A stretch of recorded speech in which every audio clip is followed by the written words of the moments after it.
I hate to use the word stuck, but I'm using it. I've been so stuck lately with my writing, I am mentally checked out. I haven't really known what to do to get out of it. I haven't really written anything since last year. Like, that's a long time to have not written anything, which is just separating me from my story. If you're stuck with your writing, your routine, your process, whatever it is, stick around because I'm gonna give you some realistic tips on how I have gotten myself kind of out of my rut and back into writing, thankfully. So first things first was kind of figuring out why I was in this rut. What I think it is for me is that like writing a book is putting so much on your plate. It's not just writing a book.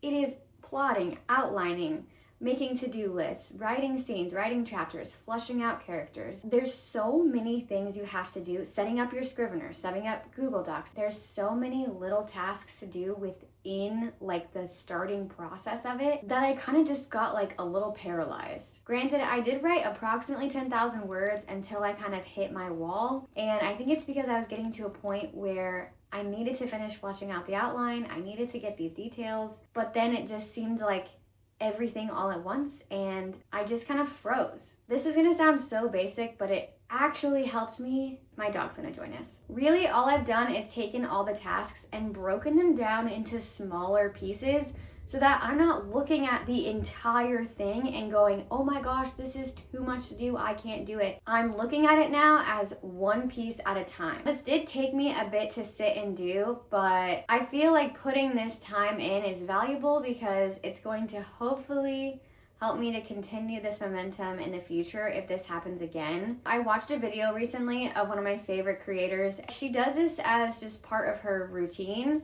And I was like, wow, this could really help me. So here's what I did. I went out and got these little tiny sticky notes. They're just like the 2x2 squares. Took things I need to get done and broke them into pieces. One of the main things I need to do is finish my outline. It is like 80% done, if not more, like 85, 90% done. But I'm so tripped up by the ending. I need to just write it down. So one of my sticky notes says finish outline even if it's bad, just so that it's done. For me, that seems feasible, but if it seemed like too much on my plate, I could take it down even more. Basically, you're just taking your tasks, breaking them up into pieces that you think you can feasibly do, writing them on sticky notes, and then putting them on a board of some sort. The idea is to have your board into 3 sections. You're gonna have a section for to do, you'll have a section for doing, and then you'll have a section for done. When you feel like you're not making progress, you can see all the movement of your stickies and be like, well, actually I've done 5 of my sticky notes today, or can I sit and do 2 more? These are the things that I'm working on. I feel like the creator I was watching, Heart Breathings, I love her so much. Sarah Cannon from Heart Breathings. She's so motivational. I love all the colorful stickies she has and washi tape. And she just seems so organized, and I aspire to be as organized as her. But you know, we will get there maybe one day. She said she only allows herself to do like a handful in the doing section. That way that's not too overwhelming. So like for her, I think it was like 3 or 4. For me, I'm gonna start with 2. I might even start with just 1. Just put one thing from the to do into the doing and just do it. I have listed my stickies in order of importance, so that way as I pull them off, like the next thing is the thing that I should be doing next. I can kind of go out of order. The way that I have them laying out on my board though is like behind each other, just like slightly off-centered, and then I made sure to not write at the very, very bottom so I can't see what's next. I feel like seeing what's next and seeing all the steps I have to do is going to give me that paralyzation feeling again, and so I can really just see the one on the very top. Some of my sticky notes include making cheat sheets for myself for when I'm writing. I made this cute little cheat sheet of like emotions and the 4 like main emotions, which are mad, sad, glad, and scared. I'm also gonna make one for other ways to say said. These are just like really simple tasks that like I have been putting off because I was seeing them as like an overall task and it was just not feasible for me. Like I needed to break it down. Even when I tried breaking it down like mentally, it didn't matter because my brain still was like, but, well, Having it physically written down and like in a form where I can see and I can move and I can follow and I can be active with it is already helping me out so much. I've written a little bit the past couple of days, and so I really hope that I stay on this like journey. One of my sticky notes just says schedule the next 5 days for writing, which brings me to my next point, which is scheduling your writing.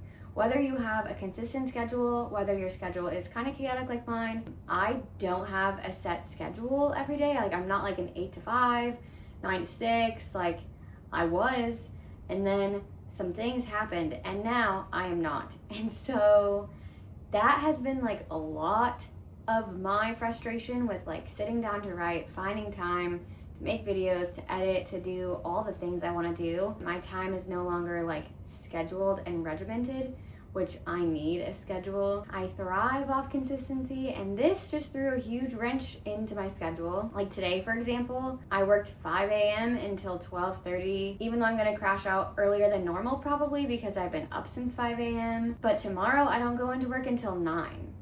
But I work 10 hours tomorrow. So one of my tasks on my sticky notes, and I put like a bunch of them just throughout, schedule your next writing sessions, schedule your next writing session, copy paste, so that I don't forget to do that. I highly recommend scheduling your writing into your day because it just makes it to where you're prioritizing that task. Obviously there's a priority list. If you need to do laundry, do your laundry. If you need to do your dishes, do your dishes. But there are ways to write while doing other tasks. I know a lot of authors like dictate to their phone while they're doing the dishes, while they're doing laundry, and then they'll go back, edit it, work on it. So yeah, scheduling and writing however you can, and if that means 30 minutes a day, if that means an hour a day, if you're lucky enough to have a couple hours a day, you can have some time in the morning, some time at night, whatever works for you. I would also try and figure out what type of person you are when it comes to productivity with doing tasks at the time of day. Let me rephrase that. Are you a night person or are you a morning person? Or are you a middle of the day person?